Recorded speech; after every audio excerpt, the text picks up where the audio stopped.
నమస్తే సార్. నమస్కారం అండి. సార్, ఇది ఇప్పుడు గతంలో జరిగినటువంటి ఒక యథార్థ సంఘటనల ఆధారంగా తీసినటువంటి కేరళ స్టోరీ అనే సినిమా రావడం జరిగింది. కేరళలో హిందూ అమ్మాయిలను మొత్తం ట్రాప్ చేసి ముస్లిమ్స్, ఐసిస్ ఉగ్రవాదులకు సంబంధించిన ముస్లింలు ఇస్లాం మతంలో కన్వర్ట్ చేసి చాలా చిత్రహింసలకు గురి చేశారు అనే విధంగా ఆ సినిమా చూపించడం జరిగింది. దానికి సీక్వెల్గానే ఇప్పుడు మొన్న రీసెంట్గా మన ట్రైలర్ కూడా రిలీజ్ అయింది. ఈ మొత్తం సినిమానేమో రేపు 27కు రిలీజ్ కాబోతుంది. ఈ ట్రైలర్కి సంబంధించి మీరు ఏమనుకుంటున్నారు? సినిమా ఓ మంచి సినిమాగా, కల్పిత కథ కాకుండా వాస్తవానికి దగ్గరగా తీసిన సినిమా కేరళ 2. ఎందుకంటే ఇక్కడ మన దేశంలో ఉన్నటువంటి ముస్లింలు కాకుండా ఇతర దేశాల నుంచి మన దేశం నాశనం అవ్వాలి, మన దేశంలో అరాచకం జరగాలనేటువంటి ఆలోచనలో ఉన్నటువంటి కొంతమంది ఉగ్రవాదులు, కొంతమంది యువతను ప్రేరేపించి ఇక్కడ హిందూ అమ్మాయిలను టార్గెట్ చేసి వారిని ప్రేమ పేరుతో వంచి వారు పెళ్లి చేసుకున్నట్టుగా నటించి తీసుకుపోయి ఉగ్రవాదులకు అప్పగించేటటువంటి కార్యక్రమాలు జరుగుతున్నాయి. తస్మాత్ జాగ్రత్త అని చెప్పడమే కేరళ స్టోరీ, కేరళ డైరీస్. నిజంగా ఇది వాస్తవం, చాలా వాస్తవానికి దగ్గరగా చాలా సీన్లు ఉన్నాయి. అందులో చాలా భయోత్పాతం కల్పించేటటువంటి సీన్లు ఉన్నాయి. కేవలం కావాలనే మనిషి మీద మనిషి ఏ రకమైన దురాగతానికి పాల్పడుతున్నాడు, ఉగ్రవాదులు ఏ రకంగా చేస్తారు అనే దానికి నిదర్శనమే ఈ కేరళ 2 కానీ కేరళ 1 కానీ. ఏదేమైనా మన జాగ్రత్తలు మనం ఉండాలి తప్పనిసరిగా. ఎందుకంటే కొన్ని దేశాలు పేర్లు చెప్పకూడదు, ఆ దేశాల వాళ్ళు మన దేశం సుసంపన్నంగా ఉండకూడదని ఎప్పుడు కూడా అరాచకం సృష్టించాలని ప్రయత్నం చేస్తూ మనల్ని హిందువుల్ని శత్రువులుగా చూస్తూ హిందువుల్ని ఇబ్బంది పెట్టాలనే ఆలోచనలో హిందువు నాశనాన్ని కోరుకుంటున్నటువంటి వ్యక్తులు, దుర్మార్గులు చాలామంది ఉన్నారు. అలాంటి నికృష్టుల వల్ల మన దేశంలో చాలా అరాచకాలు జరుగుతున్నాయి. ఆ అరాచకాలలో ఒక భాగమే ఈ కేరళ స్టోరీస్. వాస్తవంగా చెప్పాలంటే ఖచ్చితంగా ఒక మంచి టాపిక్ని, మంచి విషయాన్ని తీసుకొచ్చే డైరెక్టర్ గారు, ఆయనకి నిజంగా హెడ్సప్ చెప్పాలి.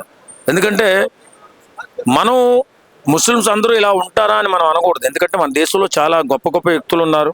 మన దేశం కోసం ప్రాణాలు అర్పించినటువంటి ఎంతోమంది ముస్లిమ్స్ ఉన్నారు. అది పక్కన పెడితే మన దేశం నాశనం అవ్వాలని కోరుకునేటటువంటి పాకిస్తాన్ లాంటి దేశాలు చాలా ఉన్నాయి. కాబట్టి ఇలాంటి దుర్మార్గుల పాలు కాకుండా మన ఆడపిల్లలను కాపాడుకోవాల్సిన పరిస్థితి ఎంతైనా ఉందని చెప్పి నిర్మించినటువంటి సినిమానే కేరళ స్టోరీస్. ఖచ్చితంగా ఇలాంటి సినిమాల వల్ల అయినా కొంచెం మార్పు వస్తే, ఎందుకంటే జాగ్రత్త పడాలి, ప్రతి కుటుంబం కూడా జాగ్రత్త పడాలి. మన బిడ్డలు ఇబ్బంది పడకూడదు, జీవితాంతం హ్యాపీగా ఉండాలన్న ఆలోచనతో ఉండాలి. ఎందుకంటే మన మీద ఎప్పుడూ కూడా విషాన్ని చింపుతూ దుర్మార్గంగా మన నాశనాన్ని కోరుకున్నటువంటి ఇతర వ్యక్తులకి అవకాశం ఇవ్వకూడదు.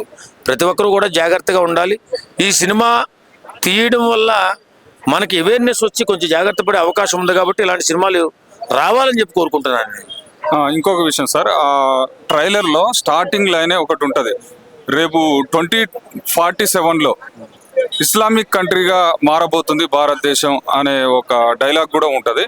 దానికి సంబంధించి మీరు హిందువులు సంఘటితంగా లేకపోతే హిందూ భావజాలం ఇంకా విపరీతంగా పెరగాలి. ఎందుకంటే ముస్లిం అని చెప్పుకుంటున్నాడు, క్రిస్టియన్ చెప్పుకుంటున్నాడు, కానీ నేను హిందువురా అని చెప్పుకునేటటువంటి వ్యక్తులు చాలా తక్కువ మంది ఉన్నారు. ఎందుకంటే మాది సెక్యులర్ దేశం అని చెప్పి మాట్లాడేటటువంటి చాలా మంది దుర్మార్గులు ఉన్నారు. ఎందుకంటే సెక్యులర్ దేశమే, కానీ మన నాశనాన్ని కోరుకునేటటువంటి వ్యక్తులు మన దగ్గర ఉండవలసిన అవసరం లేదు. కాబట్టి హిందూయిజం బలంగా నిలబడాలి. నిలబడకపోతే రేపు పొద్దున జీవితంలో మన పిల్లల భవిష్యత్తు నాశనం చేసుకునే వాళ్ళు అవుతాం. కాబట్టి హిందువుగా గర్వంగా చెప్పుకోవాలి.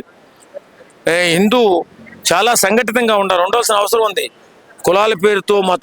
కులాల పేరుతో మీరు కుళ్ళిపోకుండా మన మతం హిందూ మతం, మనం జాగ్రత్త అవ్వాల్సిన అవసరం ఉంది. ఎందుకంటే వాళ్ళు ఆ పక్క నుంచి దేశాన్ని విచ్ఛిన్నం చేయడానికి, ముస్లిం దేశంగా మార్చడానికి శతవిధాల ప్రయత్నం చేస్తున్నారు.